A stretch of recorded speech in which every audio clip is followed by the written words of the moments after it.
देखिए भाई, जय श्री राधे कृष्णा। आप सभी को होली की बहुत बहुत शुभकामनाएं। आने वाली होली आपके लिए मंगलमय हो। और इसी के साथ ही आज हम थोड़ी सी क्लास लेकर के आपको सप्त विषयक वृद्धि के बारे में बताते हैं। जो गत क्लास थी उसमें हमने ये बताया कि वृद्धि संज्ञा विधायक सूत्र कौन सा है और वृद्धि संधि करने वाला कौन सा है। अब इसके बाद आचार्य पाणिनि ने सप्त विषयक वृद्धि का अध्ययन किया। सप्त विषयक वृद्धि, कुछ इसमें आचार्य कात्यायन की वार्तिक भी हैं। तो सप्त विषयक वृद्धि आदेश कहाँ कहाँ होता है वो देखेंगे अपन।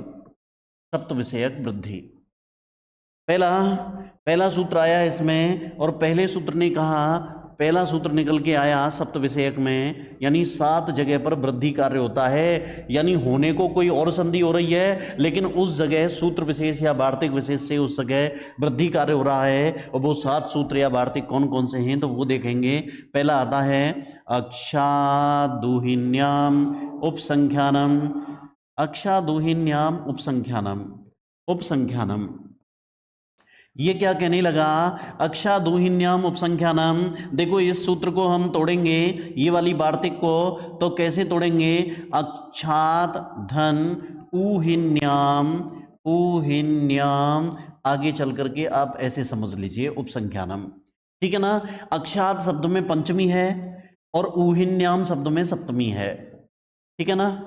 उहिनी नद्याम। अब इसका हम अर्थ कैसे करें? तो इसका अर्थ निकल करके आ जाता है क्या? यदि अक्ष शब्द के बाद में अक्ष, यदि अक्ष शब्द के बाद में, यानी अक्ष पहले बैठा हुआ हो और उहिनी बाद में बैठा हुआ हो, तो देखिए यदि अक्ष शब्द के बाद में उहिनी, उहिनी शब्द बैठा हुआ हो तो वार्तिक कहने लगी कि उपसंख्यानम। अरे हम पढ़ क्या रहे हैं? वृद्धि, तो वृद्धि का उपसंख्यान कर देना चाहिए, अधिक वचन कर देना चाहिए। उपसंख्यान का तात्पर्य होता है अधिक वचन। तो देखो यदि अक्ष शब्द के बाद में उहिनी शब्द बैठा हुआ हो तो दोनों के स्थान पर वृद्धि आदेश कर दो। यानी अक्ष के अंत में तो आ है, उहिनी के प्रारंभ में उ है, और आ और उ मिलकर के इसने कहा इन दोनों की जगह वृद्धि करो। अब बन गई गुरुजी दोनों की जगह वृद्धि। अरे वृद्धि, वृद्धि संज्ञा विधायक सूत्र में 3 वर्ण वृद्धि संज्ञक हुए, आ, आई, औ। इन तीनों में से हम कौन सा करें? तो आ कंठ है, उ ओष्ठ है, कंठोष्ठ वाली वृद्धि हो गई ओ। इसकी जगह हमने ओ कर दिया। अब ये देखिए आ और उ की जगह होना क्या चाहिए था? गुण। ओ होना चाहिए था, लेकिन हो क्या गया? ओ। इसका मतलब है ये उदाहरण गुण का तो अपवाद बनेगा, संधि गुण संधि होनी चाहिए थी, ये गुणापवाद है, ये उदाहरण गुण का अपवाद हो गया। अब संधि हो कौन सी रही है? अगर तुमसे संधि पूछे तो इसमें संधि होगी वृद्धि, क्योंकि कार्य जो होता है ना, जो काम होता है वो तो हमारी संधि है, और जिसके खिलाफ होता है वो हमारा अपवाद है। गुण के खिलाफ हुआ है ये काम, होना गुण चाहिए था लेकिन खिलाफ होकर के हुआ है, तो संधि हो जाएगी वृद्धि और अपवाद बनेगा गुण का। तो देखिए आ और उ मिलके ओ बना, छ में से आ हटाया, ओ की मात्रा लगा दीजिए अच्छो। अब उहिनी में से ऊ हटा दीजिए क्योंकि दोनों की जगह पे किया है मैंने, और आगे हमने लिख दिया हिनी। अब हिनी शब्द लिख दिया। अब आप कहोगे गुरुजी थोड़ा सा कंफ्यूजन है, हमने यहाँ ना को ना देखा है। अरे ये शब्द अलग अलग हैं, शब्द बोले तो ये पद थे, ठीक है ना? ये पद अलग है, ये पद अलग है। एक ही पद में ना को ना करने वाले सूत्र आते हैं। देखो री के बाद में ना हो तो री वर्णांतस्य णत्वम वाच्यम। एक ही पद में रस आगे बाद आ जाए तो रसाभ्याम नोणः समान पदे। एक ही पद में रास और ना के बीच में अट कवर्ग पवर्ग आंग और नुम आ जाए तो अट को पांग नुम व्यवाय अपी। ये तो पद ही अलग अलग हैं गुरुजी। छा में भले ही सा बैठा हुआ है, का और सा से ही तो बनता है छा, है ना? सा बैठा है लेकिन अक्ष पद अलग है, उहिनी पद अलग है। तो गुरुजी इस ना को ना हम किससे करें? अटकोपांग से तो नहीं कर सकते। अटकोपांग तो एक ही पद के अंतर्गत करता है। रामाणाम एक पद है कि नहीं है? ये अलग अलग पद हैं, तो अलग अलग पद के लिए आचार्य पाणिनि ने एक सूत्र बनाया था। इस जहां इसकी जगह सिद्धि, यहां जहां इसकी सिद्धि की थी, पूर्व पदार्थ संज्ञायाम अगाह, एक सूत्र बनाया। पूर्व पदार्थ संज्ञायाम संज्ञायाम अगह। इसने कहा कि यदि पूर्व पद की संज्ञा से व्यवधान हो रहा हो तो हम, यानी कहने का मतलब है कि यदि समय स हमारा पूर्व पद में दिखाई दे रहा हो तो उस संज्ञा को मानते हुए भी हमें उत्तर पद में यानी दोष रहित दिखाई दे रहा है तो उस ना को ना दिखा ना को ना कर दीजिए अगर दोष रहित है तो। हमने सब जगह देखा है अक्षौहिणी शब्द में ना कोणा, तो यहां दोष भी कोई नहीं लग रहा। तो आचार्य ने कहा यदि पूर्व पद में श दिखाई दे रहा है और उत्तर पद में तुम्हें ना दिखाई दे रहा है, कोई दोष वगैरह वगैरह किसी का व्यवधान नहीं हो रहा है, यानी अन्य किसी चू टू तू लसरह के अंतर्गत, ठीक है, तो उस ना को ना कर दीजिए। और जब हम ना को ना कर देंगे तो अक्षो ही ना को ना करते हुए णी बन जाएगा अक्षौहिणी, ठीक है ना, अक्षौहिणी बन गया। अब अक्षौहिणी क्या है, ये सेना का परिमाण है, ठीक है ना, सेना का परिमाण, ये सेना का परिमाण है स्पेशल, ये सेना की गिनती यानी सेना को नापने या मापने अर्थ में आता है ये सेना का परिमाण, ठीक है ना। अगर कोई तुमसे वैसे तो नहीं पूछेगा, लेकिन इस ना को ना करने वाला सूत्र अगर पूछ ले तो पूर्व पदार्थ संज्ञायाम अगह। तो देखो पुनः सुने, स्पेशल वार्तिक आई और एक ही उदाहरण के लिए आई, जैसा तुम्हें यहाँ स्पष्टतः दिखाई भी दे रहा है, सुनाई भी दे रहा है वार्तिक के अंतर्गत, अक्षात ऊहिन्याम उपसंख्यानम, अक्ष शब्द के बाद में ऊहिनी शब्द बैठा हुआ हो तो पहले वाले अ और बाद वाले ऊ दोनों के स्थान पर वृद्धि यानी ओ कर दीजिए। अब ओ यानी वृद्धि हो गई तो संधि वृद्धि होगी, नियम के खिलाफ चला गुण के तो गुण का अपवाद बन गया, संधि वृद्धि हो गई, अक्षौहिणी शब्द बन गया।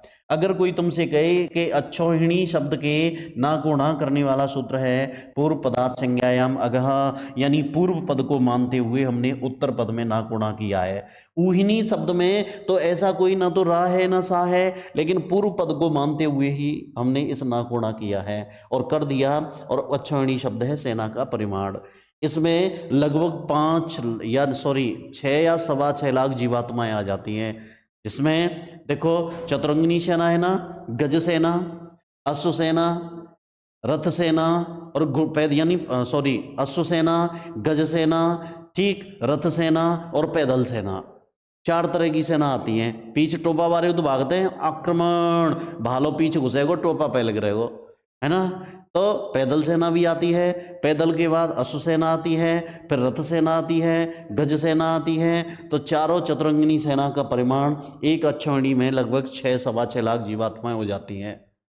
कौरवों के पास 11 अक्षौहिणी, पांडवों के पास 7 अक्षौहिणी, है ना, 11 और 7 18 अक्षौहिणी सेना, और 18 में 6.25 का गुणा करेंगे तो लगभग लगभग 1.25 करोड़ आदमी, 1.25 करोड़ भाई, 6.25 लाख, 6.25 कर लो तुम, 6.25 गुणा 18 करेंगे, 18 अक्षौहिणी सेना कुरुक्षेत्र के मैदान में लड़ी तो 18 का इससे करेंगे तो 18 छः कितने, 108, यानी आप ऐसे कर लो जी, भले देखिए भले ही, 18 पंजे 90, 9, 18 दूनी 36 और 9,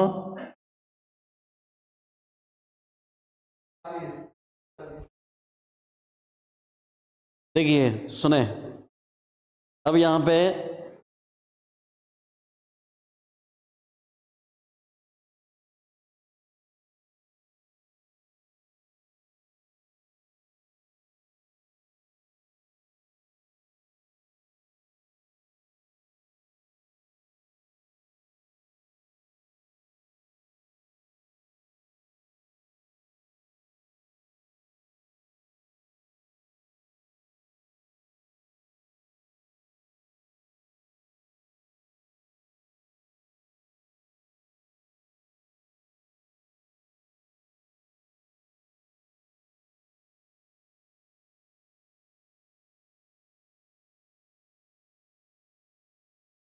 बनी हुई है तो 1 करोड़।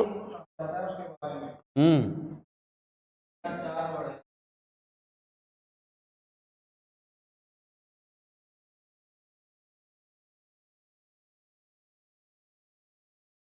सही बात है। देखिए अब दोबारा से सुनिए, यानी अक्षा दोहिन्याम उपसंख्यानम, अक्ष के बाद उहिनी शब्द बैठा हुआ हो तो पूर्व प्लस पर के स्थान पर वृद्धि करिए। लिखें अक्षा दोहिन्याम उपसंख्यानम। जी वार्तिक है, ये सब वार्तिकों से ही हुए हैं। आचार्य पाणिनि का तो मुख्य सूत्र था वृद्धि राधेच और वृद्धि रेची, ये सातों वार्तिक हैं कात्यायन की।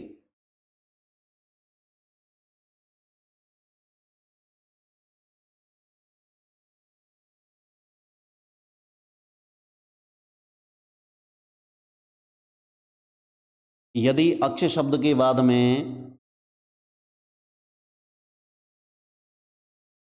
यदि अक्ष शब्द के बाद में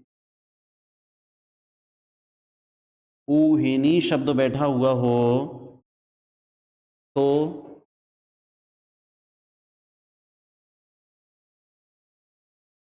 जी, ऊहिनी शब्द बैठा हुआ हो तो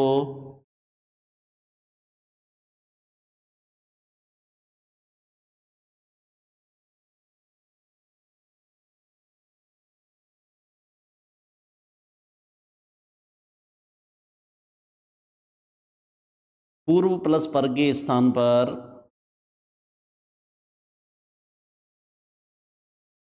पूर्व प्लस पर के स्थान पर वृद्धि का अधिक वचन कर देना चाहिए, या वृद्धि कह देनी चाहिए। अधिक वचन का मतलब है कहना। पूर्व प्लस पर के स्थान पर वृद्धि कह देनी चाहिए या कर देनी चाहिए। वृद्धि का अधिक वचन कर देना चाहिए। जैसे मेरी तरह तोड़ते हुए, और इसको यहाँ तक लिख लो, और ये भी लिख लेना अपवाद गुण का है और संधि वृद्धि है।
चलें आगे।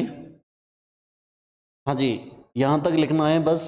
एक ही उदाहरण है, अक्ष धन उहिनी जुड़ करके वृद्धि हुई, अक्षौहिणी शब्द बना, ना को ना किया है, पूर्व पदार्थ संज्ञायाम अगह सूत्र से, अर्थ होगा सेना का परिमाण। क्या वो एक पद में लगता है अटकुप्पांग, जैसे रामाणाम एक ही पद हो। नहीं अब होंगे, लेकिन ये जो तुम्हें दिखाई दे रहा है ना यहाँ पर, यहाँ जो दिखाई दे रहा है ये बाद में चल करके एक पद हुआ है, लेकिन शब्द रूप के अंतर्गत एक ही पद बनाया। अक्ष शब्द जैसे रामाणाम शब्द बनाया हमने, रामाणाम अपने आप में एक पद है, रमायाम अपने आप में एक पद है। जैसे अब मैंने ये कहा था रमायाः ईशः, रमायाः शब्द अलग था, ईश शब्द अलग था, है ना।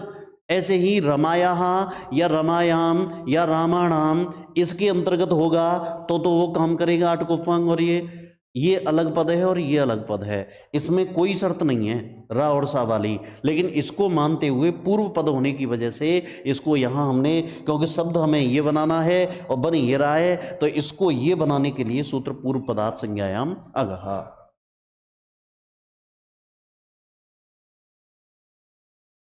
हाँ, ये अलग अलग पद में करता है, ऐसे समझ लीजिए। अब चलें आगे। अगली वार्तिक आई, अगली वार्तिक, अगली वार्तिक दूसरे नंबर की आई। उसने कहा प्रादुर्होड़ो ढये सैसेषु, ढये सैसेषु, सैसेषु। तो देखिए इसे तोड़ के देखते हैं पहले, तब पता लगेगा तुम्हें। देखो इसको हम तोड़ेंगे तो कैसे टूटेगा। प्रात ओह, अब ओ हो रहा है ना, ओ जहां होता है और ऊ से होता है ऊ ढी।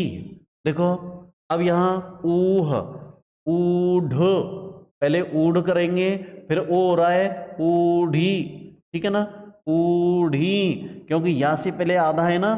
अब या हो गया, अब या में से स्वर निकालो, ए आ गया ना, एस, एस, एक सेकंड, मात्रा एक ही आएगी इसमें। हाँ, ऊह, ऊढ़, ऊढ़ी, ऊढ़ी, एस, एक सेकंड, उसको कर देते हैं।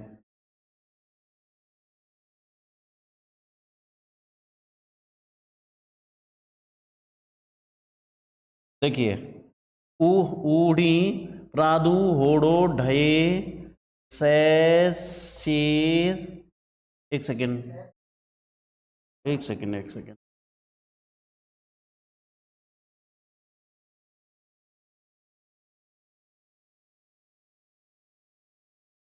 देखिए अब सुनिए, इसने क्या कहा कि भाई प्रात ऊह, ऊढ़, ऊढ़ी, एस, एस हो गया। अब आ और ए से आई बनाना, एस्य, एस्य, ठीक है। और ये सप्तमी का बहुवचन है, एस्येषु, ठीक है ना। और ये पंचमी का एक वचन है, प्रात, यानी ये पंचमी का एक वचन है। और एस्येषु ये लास्ट में जो दिखाई दे रहा है, लास्ट में एस्येषु, ये सप्तमी का बहुवचन है, रामेशु। अब देखो ध्यान से समझना, प्रात यदि प्र उपसर्ग के बाद में, इसकी शर्त क्या रही, यदि प्र उपसर्ग के बाद में प्र, यदि प्र उपसर्ग के बाद में अगर ऊह बैठा हुआ हो, ऊह, या ऊढ़ बैठा हुआ हो, या ऊढ़ी शब्द बैठा हुआ हो, अथवा एस शब्द बैठा हुआ हो, एस, या एस्य शब्द बैठा हुआ हो, एस्येषु लिख रहा है ना, एस्य शब्द भी आगे विद्यमान हो, तो ये सारे शब्द हैं इसलिए बहुवचन आया है। यदि प्र उपसर्ग के बाद में ऊह, ऊढ़, ऊढ़ी, एस, एस्य ये शब्द बैठे हुए हों तो पूर्व प्लस पर के स्थान पर वृद्धि करो। ये सब वृद्धि के उदाहरण हैं। किसके उदाहरण हैं? वृद्धि के। अब आप ये देखो कि ये अपवाद किसके बनेंगे, आ और ऊ से ओ होना चाहिए, आ और ऊ से ओ होना चाहिए, आ और ऊ से ओ होना चाहिए, लेकिन नहीं हो रहा, ओ होगा। अब ओ होगा तो ये अपवाद किसके बनेंगे? गुण के, गुणापवादः, ये गुण के अपवाद हैं। अब संधि कौन सी है इसमें? वृद्धि। संधि तो वृद्धि होगी लेकिन अपवाद किसके हैं? गुण के। अब ये जो तुम्हें दो उदाहरण दिखाई दे रहे हैं इनमें एस धातु है ना। अब एस धातु है, अब यहां पर यानी एक तरीके से यानी गमन करने योग्य अर्थ में या प्रेरणा अर्थ में निकल करके आएंगे ये। तो यहां बताया कि ये जो धातु यानी तुम आगे चल के पढ़ोगे तो एंगी पर रूपम ये कहता है कि भाई यदि अवर्णांत उपसर्ग के बाद में ए या ओ से शुरू होने वाली धातु का रूप हो तो पर रूप संधि करिए, लेकिन यहां पर रूप नहीं हो रही, कौन सी हो जाएगी? वृद्धि। तो ये पर रूप के अपवाद है, पर रूपापवाद, पर रूप अपवाद, ये पर रूप संधि के अपवाद हैं ये दोनों उदाहरण। और संधि कौन सी होगी इसमें? संधि होगी वृद्धि, इसमें भी संधि वृद्धि होगी और इसमें भी संधि वृद्धि होगी। अब सुनिए, यदि प्र उपसर्ग के बाद में ऊह बैठा हुआ हो, क्या बैठा हो? ऊह, तो देखिए प्र में आ है, ऊ में ओ है, ऊ है, आ और ऊ की वृद्धि मिलकर के क्या होगी? ओ, यानी प्र में ओ की मात्रा में प्रो, इसको हटाते हुए पीछे हा लिख देंगे प्रोह, आगे आ और ऊ मिलके ओ बनेगा और ये हो जाएगा प्रौढ़, प्रौढ़, और आ और ऊ मिलके ओ बनेगा, ये हो जाएगा प्रौढ़ी, प्रौढ़ी शब्द बनेगा। और ये आ और ए मिलकर के आई होता है। अब आप कहोगे गुरुजी आ और ए तो आई ऑलरेडी होते हैं, तो ये तो वृद्धि अपने आप हो रही है। अरे भाई वृद्धि हो रही है, बात सही है, लेकिन प्ररूप के तहत तो पता है वृद्धि नहीं होनी चाहिए, एक ही मात्रा लगनी चाहिए, प्रेस बनना चाहिए था। जैसे प्रधन ए जते, प्रधन ए जते, आ और ए मिलके ए रहा, पहले वाला रूप खत्म हो गया, बाद वाला रूप रहा पर रूप में। पर रूप का मतलब है बाद वाला रूप हो जाना। देखो दोबारा समझाऊं मैं कि जैसे आगे एक कंडीशन आएगी प्र प्लस ए जते, वो ये कहेगा कि यदि अवर्णांत उपसर्ग के बाद में एंगी पर रूपम, यदि उस उपसर्ग के आ के बाद में ए से शुरू होने वाली धातु का रूप हो, ठीक है ना, तो दोनों के स्थान पर बाद वाला ही रूप रहेगा, पर रूप रहेगा, बाद में ए है तो ए ही रहेगा, तो प्र में ए लगाया, प्रे, ठीक, ये तो खत्म हो गया ए, और इसको हटाते हुए पीछे वाला लिख दो जते, प्रे जते शब्द बना। ऐसे ही ये शब्द प्रेस और ये प्रेस से बनना चाहिए था, लेकिन आचार्य कहने लगे ठहरो, यदि उस प्र के बाद में एस और एस से शब्द बैठे हों तो पर रूप मत करना, उस जगह वृद्धि कर देना, ठीक है ना। अब वृद्धि कर देंगे तो आ और ये मिलके आई हो गया, और आई हो गया तो प्रेसह, प्रेसह, और इसको हमने वृद्धि कर दिया तो ये बन गया प्रेस्य, ठीक है ना, प्रेस्य शब्द बन गया। अब आप कहोगे गुरुजी इनके अर्थ क्या क्या हैं, तो देखिए प्रोह, प्रोह का मतलब है उत्तम तर्क करने वाला, उत्तम तर्क करने वाला, तर्क करने वाला।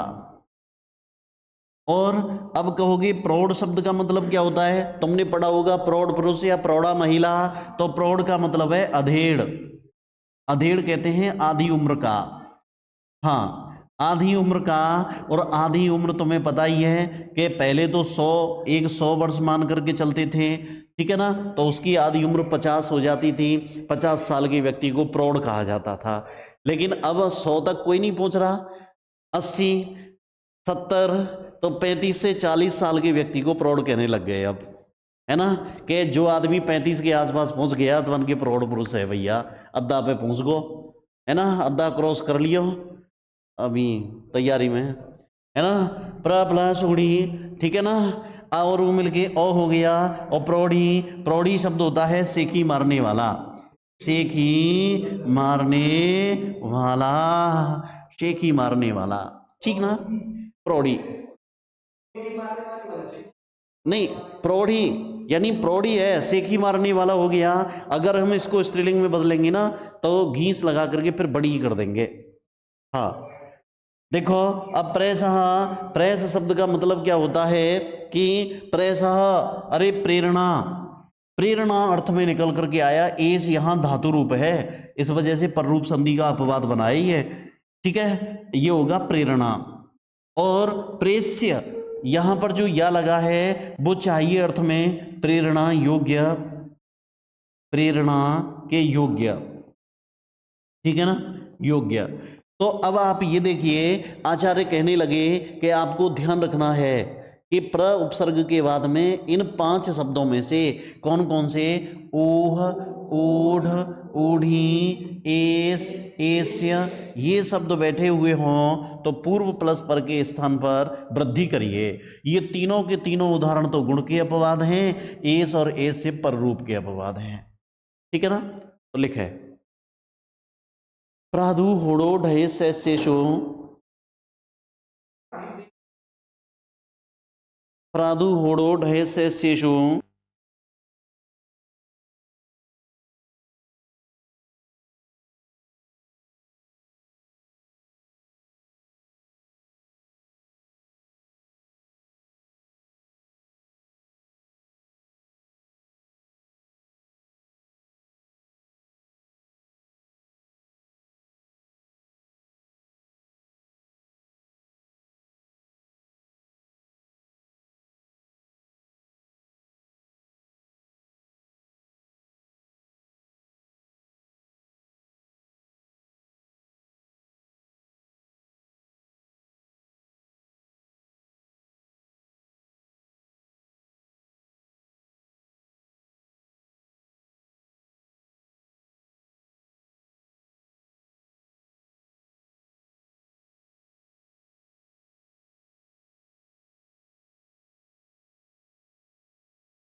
लिखें, लिखें, लिखिए। प्रादु होड़ो ढय से शिशु, यदि प्र उपसर्ग के बाद में ऊह, ऊढ़, एक ही लाइन में लिखेंगे कोमा लगा लगा के, ऊह, सब बड़े ऊ हैं, ऊह, ऊढ़, ऊढ़ी,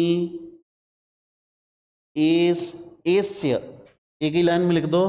प्र उपसर्ग के बाद में ऊह, ऊढ़, ऊढ़ी, एस, एस्य, ये तो सप्तमी बहुवचन है, ये नहीं लिखना है, केवल एस्य लिखना है, वो स्त्रीलिंग के लिए आएगा। एस्य, हाँ एस्य, ये शब्द बैठे हुए हों तो पूर्व प्लस पर के स्थान पर,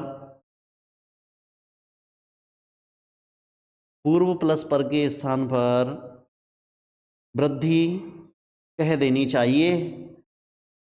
पहले वाली वार्तिक से उपसंख्यान अपने आप ले लेंगे, यहां पे हम वृद्धि कह देनी चाहिए।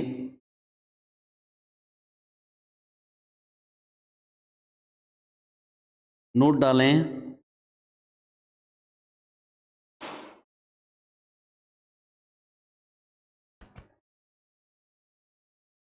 ऊह, ऊढ़, ऊड़ी के विषय में,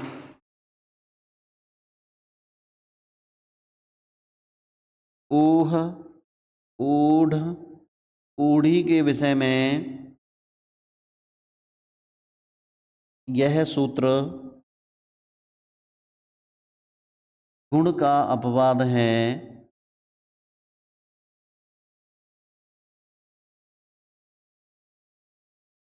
ऊह, ऊढ़, ऊड़ी के विषय में यह सूत्र गुण का अपवाद है।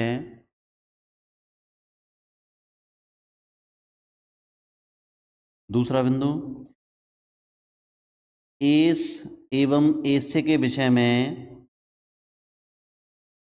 एस एवं एस्य के विषय में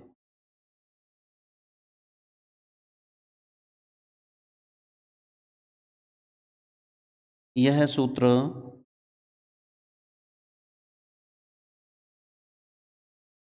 पररूप का अपवाद है। एस एवं एस्य के विषय में यह सूत्र पररूप का अपवाद है।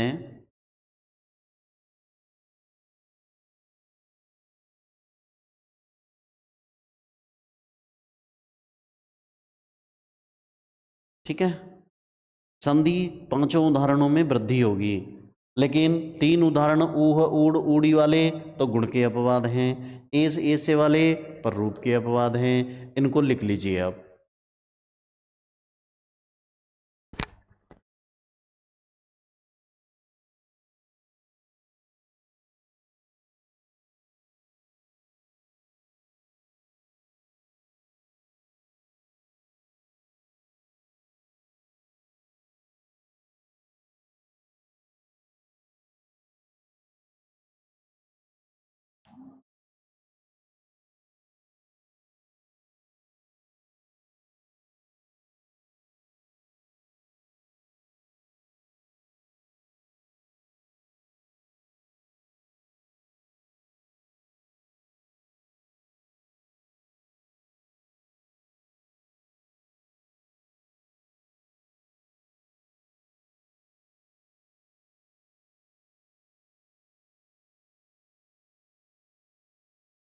ऊह, ऊढ़, ऊढ़ी, ऊढ़ी, सब बड़े ऊ आएंगे, वो रह गया है क्षम्यतान।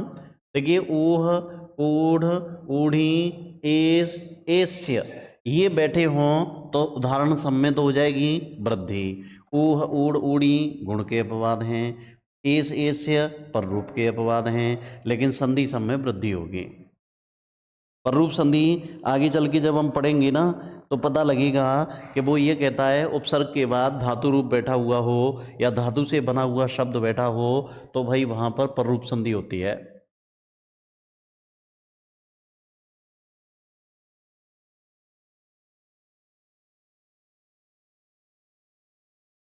इस धातु है ना, इस धातु से ही एस बना है, इसलिए ये धातु रूप है।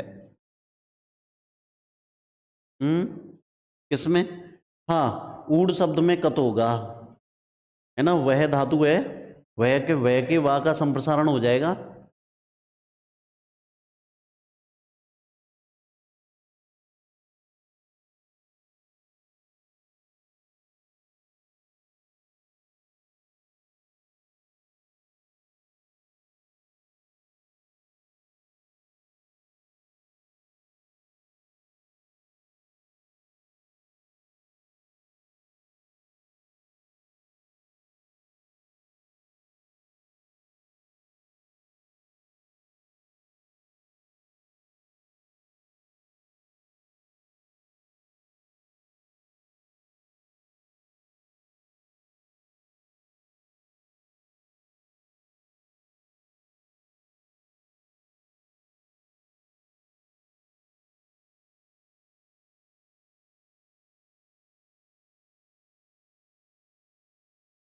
संधि तो सब में जो काम होता है वो तो है संधि, और जिसके खिलाफ होकर के हमने नियम पढ़ा, अब तक हमने नियम ये पढ़ा कि आ के बाद में ई आएगा दोनों का ए, ऊ आएगा दोनों का ओ।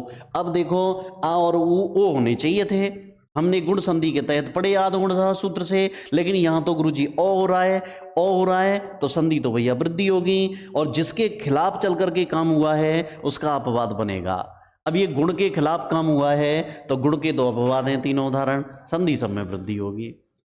अब ये पररूप कैसे है, तो पररूप में आप ठीक ढंग से समझोगे, और भी आगे आने वाला है कि यदि आ के बाद में चाहे आ उपसर्ग का हो, उसके बाद में अगर धातु रूप बैठा हुआ है ए या ओ से, तो वहां पररूप होना चाहिए, लेकिन यह नहीं हो रहा है, ये धातु रूप से ही बना है, इससे एस बना है ना, लेकिन यहां पर फिर भी पररूप नहीं हुआ। क्यों? क्योंकि आचार्य ने यह कहा कि एस और एस से को मेरे अधिकार में दो, यदि वह प्रय उपसर्ग के बाद बैठे हैं तो। केवल प्र के बाद बैठे हैं तो पररूप का यानी पररूप नहीं होगी। फिर यदि प्र के बाद बैठे हैं तो पररूप नहीं होगी, उसके अपवाद बनेंगे और कार्य हमारा वृद्धि का होगा, और ये वृद्धि हो जाएगी। तो आप तो ये समझ लो, यदि प्र उपसर्ग के बाद में ऊह ऊढ़ ऊड़ी एस से बैठे हों तो सब में संधि कौन सी होगी? वृद्धि। ठीक है, पीछे देख लेंगे, पीछे देख लेंगे सारा, है ना। अब देखो यहां पे बात करते हैं आगे, नेक्स्ट अगली वार्तिक आती है आपकी तीसरे नंबर की। तीसरी वार्तिक ये कहने लगी, अगला एते धत्युठसु, एते धत्युठसु, धत्युठसु ठसु। देखिए अब यहां पर क्या कहने लगा, एते धत्युठसु, इसने कहा कि देखो एती एधति, है ना, और उठसु, उठसु, ठीक वही। अब आचार्य ने क्या कहा कि यदि एदति तो यहां ऐसे एक रूप दे रखा है, लेकिन मूलतः यह आत्मनेपदी धातु है। इसने कहा यदि अवर्ण के बाद में, इस वार्तिक ने कहा यदि अवर्ण के बाद में एति या एदते शब्द बैठे हुए हों, एति बैठा हो या एदते शब्द बैठे हुए हों, या उठसु, ये सप्तमी का बहुवचन है, उठसु, उठसु का मतलब यहां ऊह शब्द लेंगे आप, मूल शब्द है ऊह। तो आचार्य कहने लगे यदि अवर्ण के बाद में एति एदते या ऊह शब्द बैठा हुआ हो तो पूर्व प्लस पर के स्थान पर वृद्धि करिए। ये तो इस वार्तिक का अर्थ है।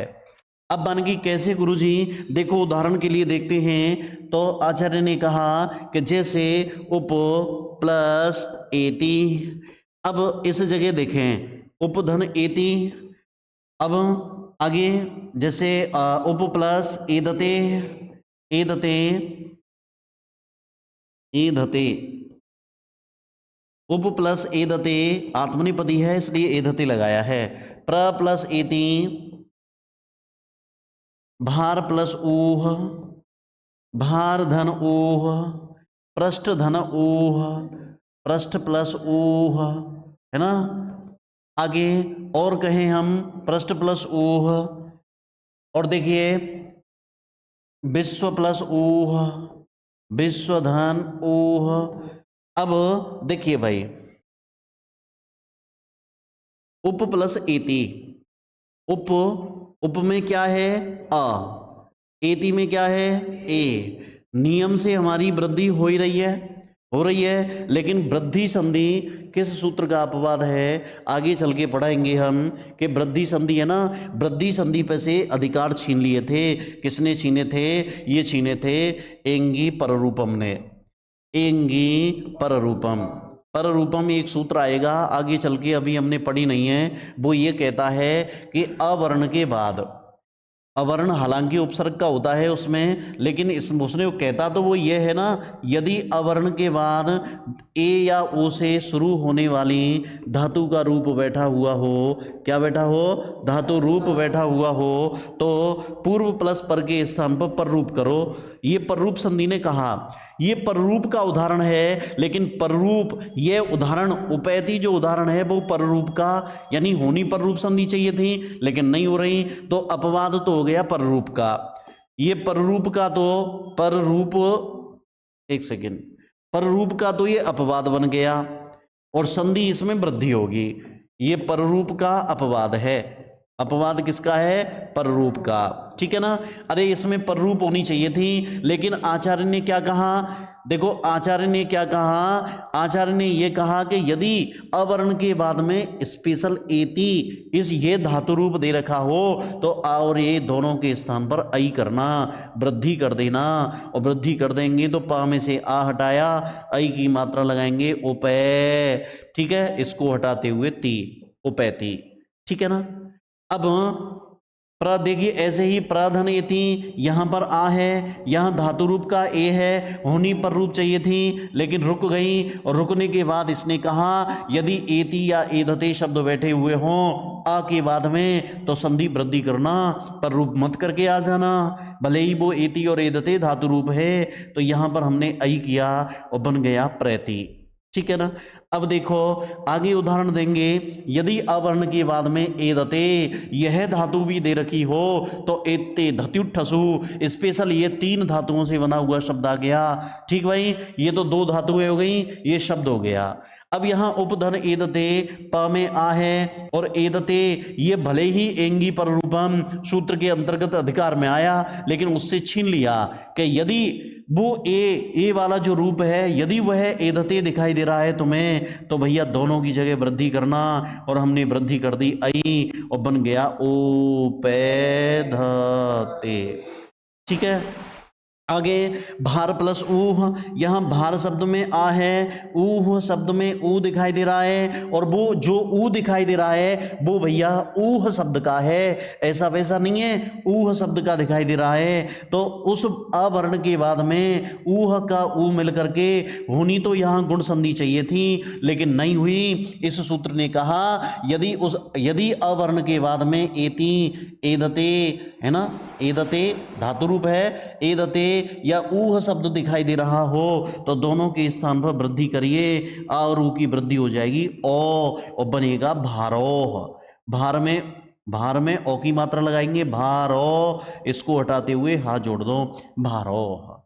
अब देखो पृष्ठ शब्द है, पृष्ठ में ऊह जोड़ा हमने, पृष्ठ में आ है, ऊह में ऊ है, संधि गुण होनी चाहिए थी, लेकिन ऊह शब्द यदि बाद में बैठा है तो दोनों के स्थान पर वृद्धि करते हुए पृष्ठ में तो ओ की मात्रा लगा दी पृष्ठो, और इसको हटाते हुए पीछा लिख दिया पृष्ठोह।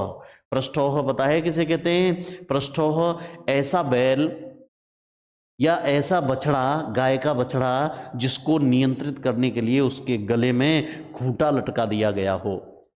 खूंटा लटकाते हैं ना, एक पायों से डाल दें, पाए में जेवरी लेके यूं डाल दें, वो हाल ही नियंत्रित ना है रहो तो टप पे टप घोंटू ने जब फूटेंगे ना बाके तो अपने आप चुप ठाड़ हो जाए वो, तो उसे कहते हैं पृष्ठोह, ठीक है ना।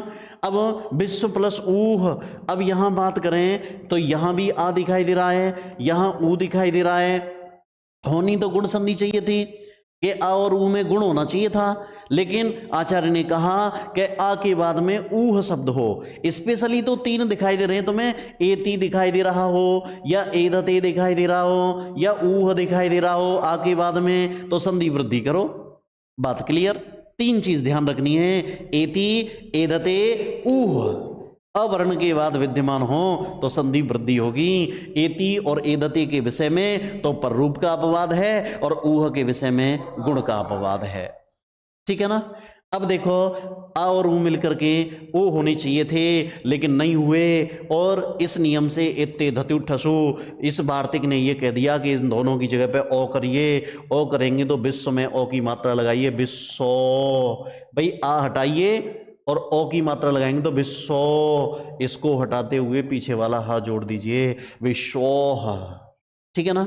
दोबारा फिर सुनिए, एते धतु ठसु सूत्र क्या कहता है, वार्तिक क्या कहता है। उसने ये कहा, यदि अवर्ण के बाद में एति, एधते या ऊह शब्द बैठे हुए हों तो पूर्व प्लस पर के स्थान पर वृद्धि कर दीजिए। अब मान की गुरुजी स्पेशल क्यों बनाया, आ और ए मिल करके वैसे ही वृद्धि हो जाती है, काय को ज्यादा माथा पच्ची करी। अरे भैया, एति और एधते धातु रूप हैं।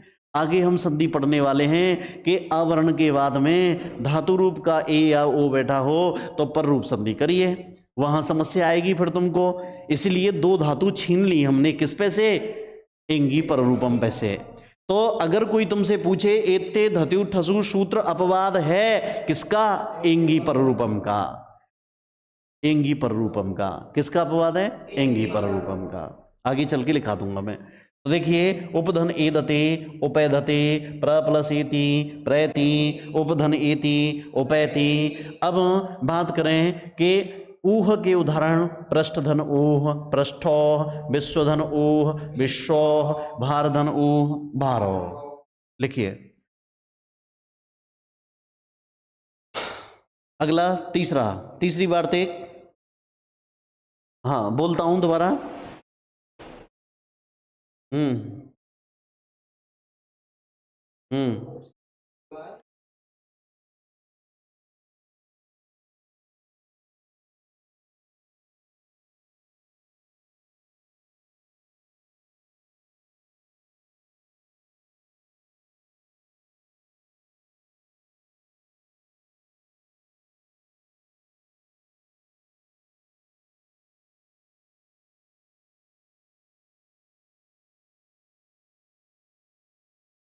कि आवरण किसी का हो।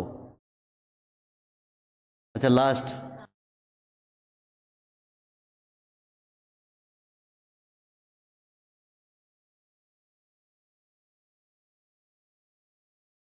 प्रादु, वो एते धतु टसु, यदि अवर्ण के बाद में एति, एधते,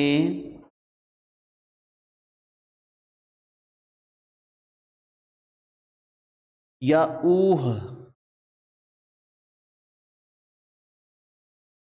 ये शब्द बैठे हुए हों तो पूर्व प्लस पर के स्थान पर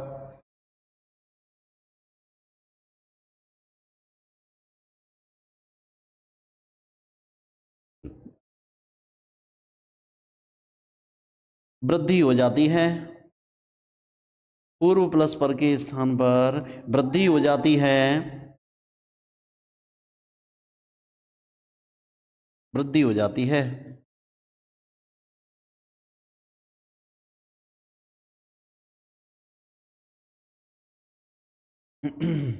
वृद्धि हो जाती है। नोट डालें।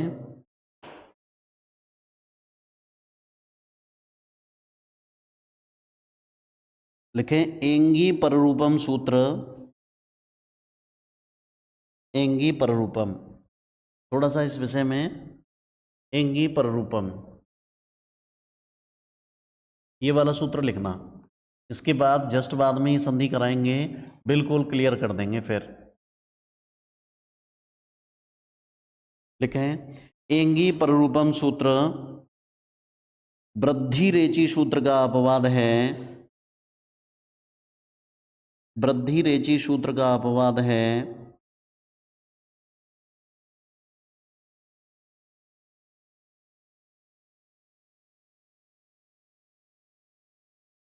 अर्थात पररूप संधि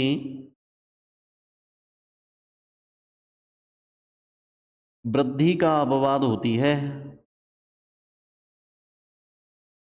टोटली पररूप संधि किसका अपवाद है? वृद्धि का। पररूप संधि वृद्धि का अपवाद होती है। दूसरा बिंदु लिखें, ध्यान रहे,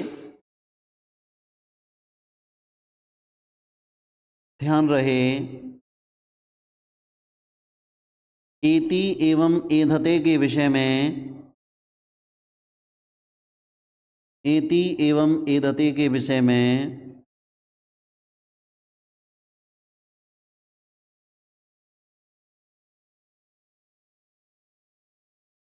पररूप का भी अपवाद एते धत्युठसु सूत्र है। एति एवं एधते के विषय में पररूप का अपवाद एते धत्युठसु सूत्र है।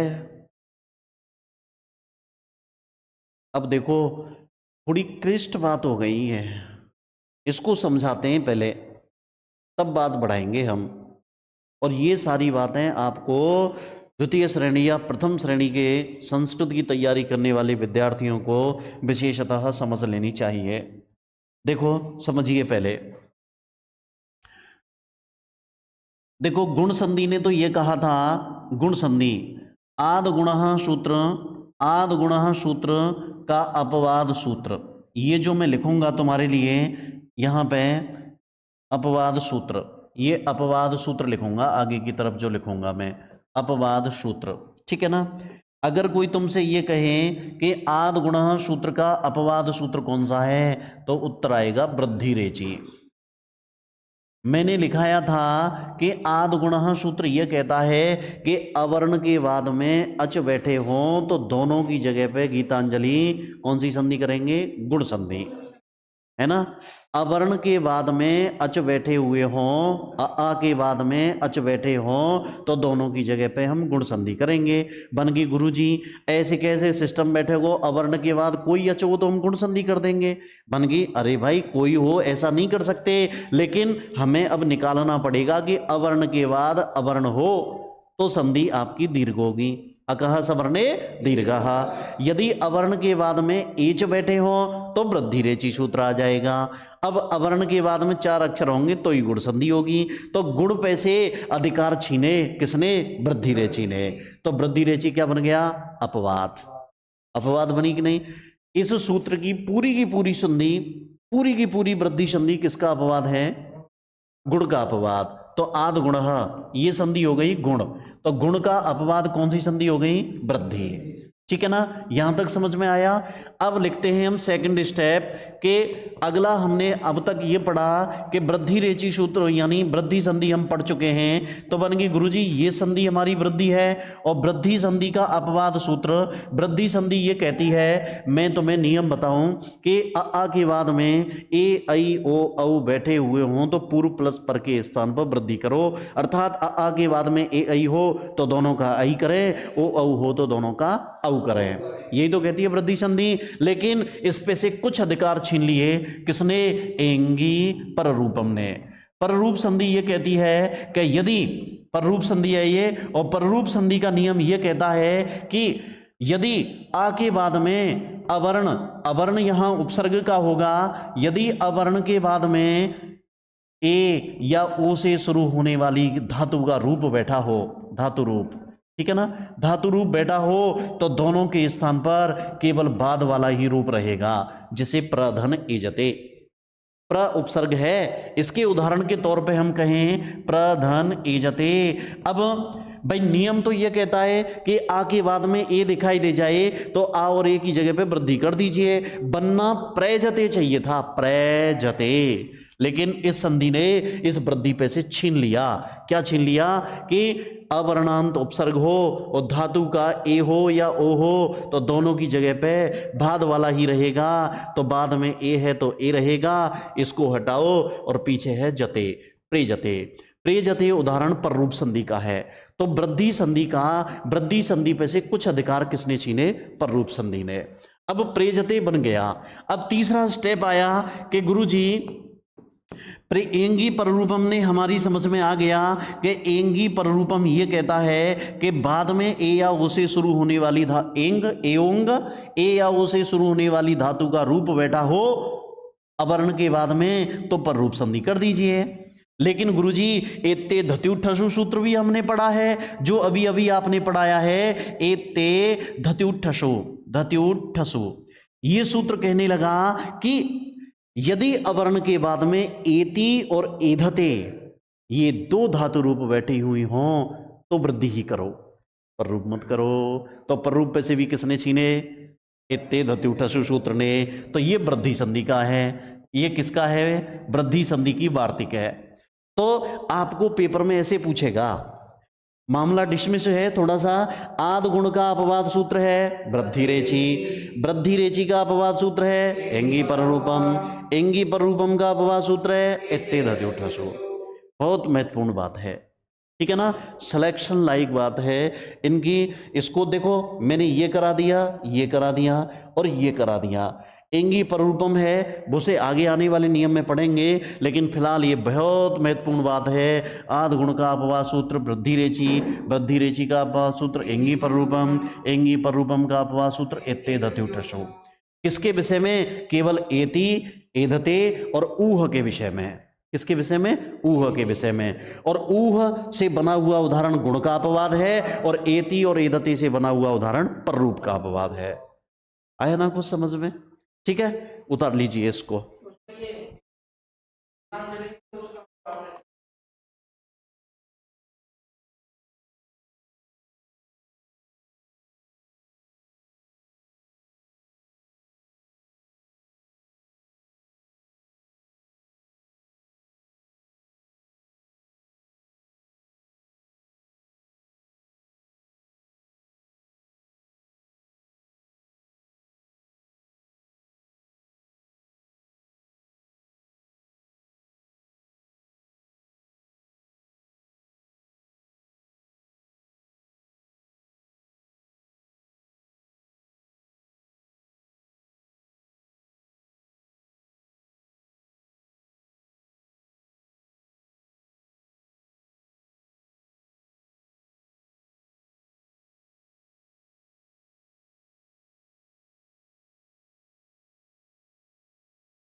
हम्म,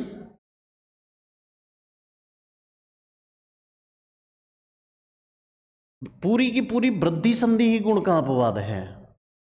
आद गुण का अपवाद तो वृद्धि, वृद्धि का अपवाद पररूप, पररूप का अपवाद एते धत्युठसु सूत्र। वृद्धि संधि अपवाद नहीं है इसका, केवल और केवल एति और एधते, इसके विषय में। ठीक है ना, ये बात ध्यान रखेंगे। एति के विषय में, एधते के विषय में, इसके विषय में तो ये पररूप का अपवाद है एते धत्युठसु सूत्र। और ऊह के विषय में किसका अपवाद है? गुण का। संधि तो वृद्धि होगी। ठीक है ना, ये उतार लिया।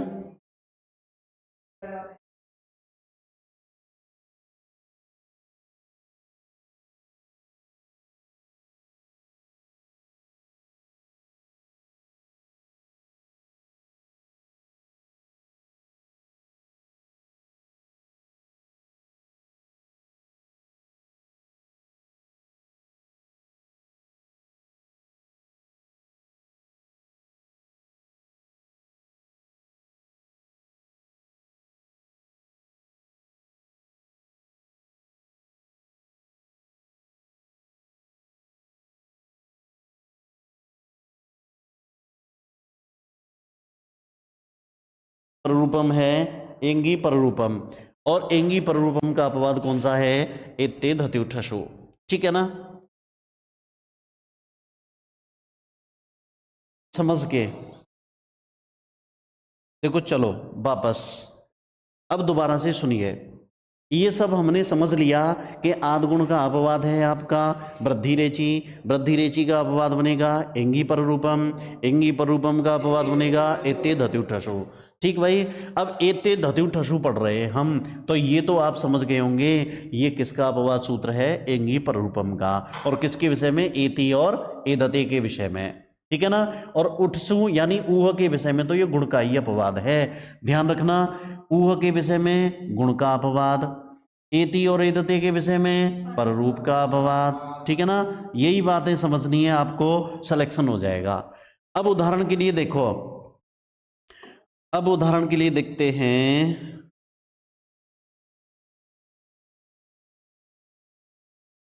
देखो भाई, जैसे इसने कहा यदि अवर्ण के बाद में एति हो या एधते हो या ऊह हो, अवर्ण किसी का भी हो कोई दिक्कत नहीं है, अवर्ण के बाद में एति या एदते हो ऊह हो तो भैया दोनों के स्थान पर वृद्धि करो। मानेंगे ठीक है गुरुजी कर देंगे वृद्धि, लेकिन पररूप में आने वाले नियम में पढ़ेंगे ना हम, धातु रूप आगे हो तो भाई कोई दिक्कत नहीं है, एति और एदते इन दो धातुओं को छीन लो उस पे से। आ की बाद में एति और एदते बैठे हों तो दोनों की जगह पे वृद्धि करो, उपैति बन गया और उपैदते बन गया, प्रैति बन गया। अब बात आती है कि आ के बाद में यदि ऊह शब्द बैठा हुआ हो तो भी वृद्धि करेंगे। पृष्ठधन ऊह पृष्ठोह, विश्वधन ऊह विश्वोह, भारधन ऊह भारोह। उतारिए।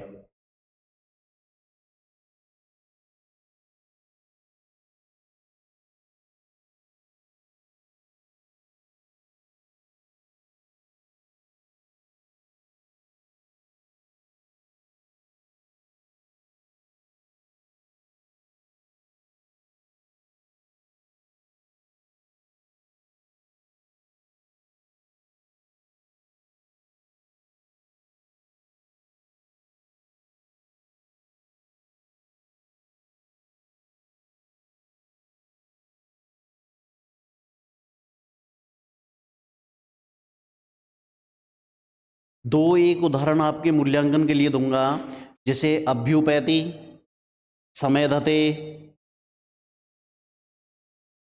और एक अवैति। तीन उदाहरण दूंगा आपके लिए, इनको और समझेंगे।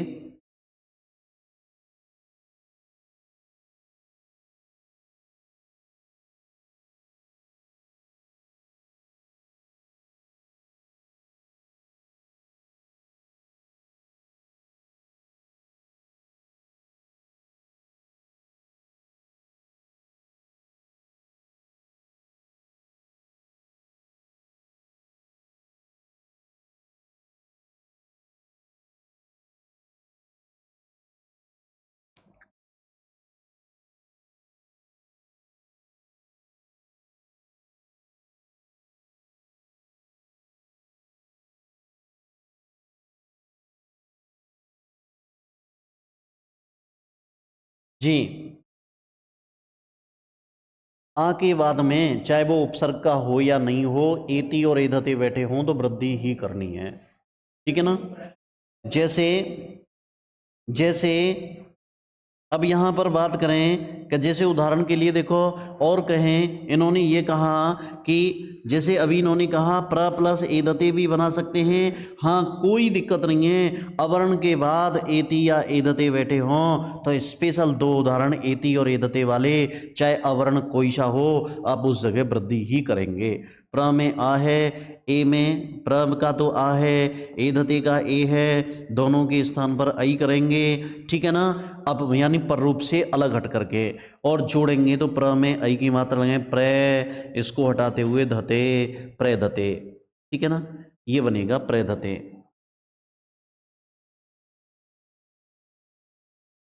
प्रेधते, प्रेधते। रुक जाओ रुक जाओ। आ और ये मिलकर के दोनों आई हो जाएंगे और जोड़ेंगे तो प्रे ध ते। ठीक है भाई, जैसे उपेदते बना है। अब देखो एक उदाहरण मैं आपसे करवाऊंगा, अभ्युपैति।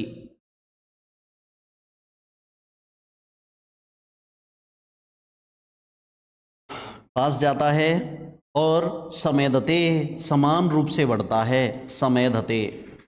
अगर आपसे ये कह दें कि इसको तोड़िए भाई, समेधते और अभ्युपैति। अब अभ्युपैति शब्द है, या से पहले आधा है तो हम छोटी की मात्रा लगा देंगे आधे में, अभि धन। अब इसको तोड़ा तो हमने उप धन इति। अब देखो भाई, ये दो दो संधियां हो रही हैं इसमें। अब पहले तो हम उपैति शब्द बनाएंगे, उपधन एति। अवर्ण के बाद धातु रूप दिखाई दे रहा हो एति और एदते वाला, तो हम वृद्धि ही करेंगे। आ और ए मिलकर के बनेगा आई। ठीक है ना, आई बनेगा और जोड़ देंगे तो उपैति शब्द बनेगा। क्या बनेगा? उपैति। ठीक भाई, उपैति शब्द बनेगा। अब देखो, अभि धन उपैति। उपैति माने जाता है, पास जाता है। अब देखो अभी में क्या बैठा है? ई। आगे समान है असमान? असमान। ई को क्या कर देंगे? य। और ई को हमने या कर दिया तो अभी में से ई हटा लिया तो भ हलंत। और आगे बैठा है आपका उपै, यानी ये ना आगे तो केवल समान असमान देखना है, इससे कोई दिक्कत नहीं है, उपैति। ठीक है ना। आगे देखो, भ आधा है, या में ऊ की मात्रा लगाएं और ये बन गया, क्या बनाए? अभ्युपैति। तो ये जो उदाहरण तुम्हें दिखाई दे रहा है, इस उदाहरण में देखो कौन सी संधि हो रही है? यण संधि भी हो रही है, प्लस में वृद्धि संधि भी हो रही है। कौन सी हो रही है? वृद्धि। उपैति उदाहरण तो वृद्धि का है और अभिधन उपैति यण संधि का है, अभ्युपैति। नहीं, एक ऑप्शन आएगा इसमें से। अगर वो ये कहेगा अभ्युपैति, ये यानी इत्यत्र कह संधि और दे दिया उसने, जैसे वृद्धि, गुण, अयादि, है ना, या पूर्व रूप, ऐसे करके दे दिया तो उत्तर करेंगे हम वृद्धि। अभ्युपैति उदाहरण है यण, वृद्धि, उभयो, न कोपी। तो ये भैया दोनों ही संधियों का उदाहरण है। हाँ, यानी ताकि प्रश्न आगे कोर्ट नहीं जाए, है ना।